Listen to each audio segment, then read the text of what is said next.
Hi Caleb, hi Logan, hi Heidi, hi AJ and Winnie.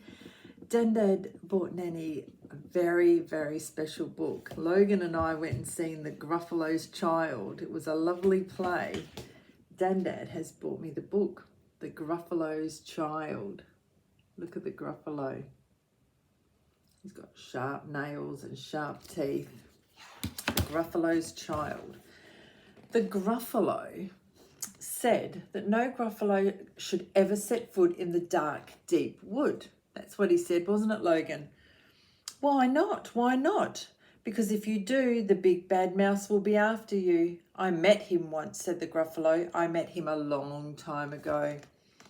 What does he look like? Tell us, Dad. Is he terribly big and terribly bad?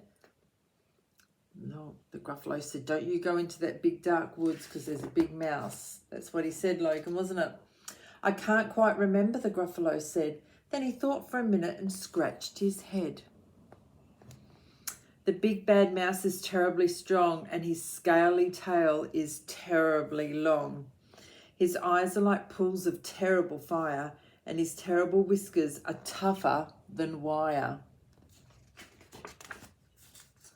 One snowy night when the Gruffalo snored, the Gruffalo's child was feeling bored. The Gruffalo sound asleep. The Gruffalo's child was feeling brave, so she tiptoed out of the Gruffalo cave.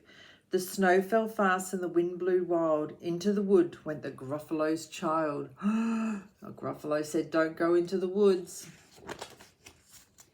Aha, aho, a trail in the snow. Whose is this trail and where does it go? A tail poked out of a log pile house. Could this be the tail of the big bad mouse? Do you think that tail is of the mouse?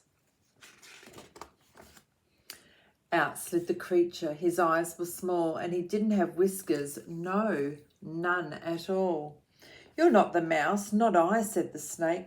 He's down by the lake eating Gruffalo cake. That's not the mouse, that's the snake. He says he's down by the lake. The snow fell fast and the wind blew wild. I'm not scared, said the Gruffalo's child. Look how snowy it is and cold. And I can see some creatures peeking around the trees. Aha, aho, marks in the snow. Whose are those claw marks? Where do they go?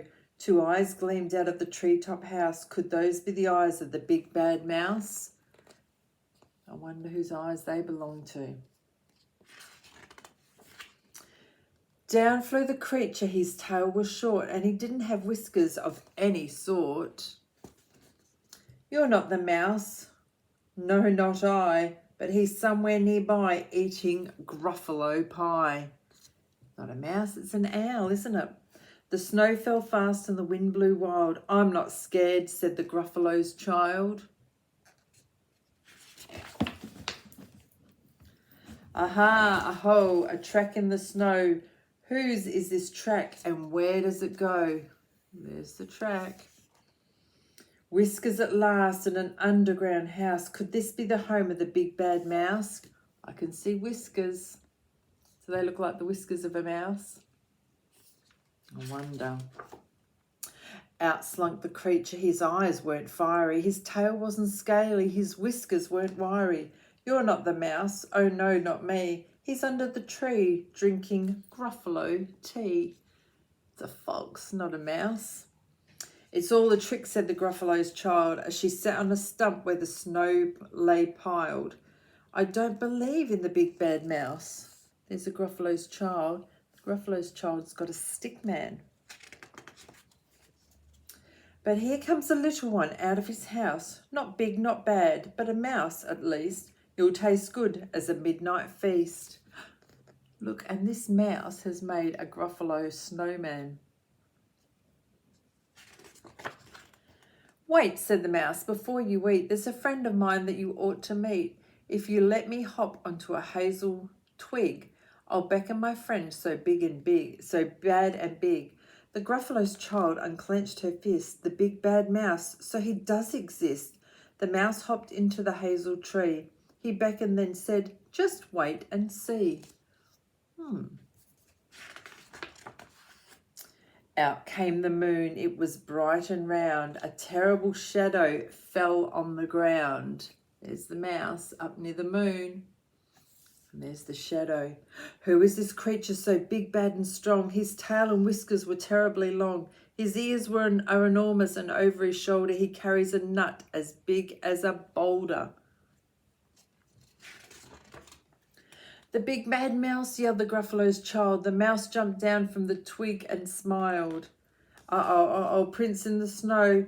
Whose are these footprints? Where do they go? Look, the Gruffalo's running away from the mouse's shadow. The footprints led to the Gruffalo cave, where the Gruffalo's child was a bit less brave. The Gruffalo's child was a bit less bored. Look, the Gruffalo snuggled up to her dad. And the Gruffalo snored and snored and snored. They're back in the cave, safe and sound. That's it. I love you guys. Love you. See you. Bye.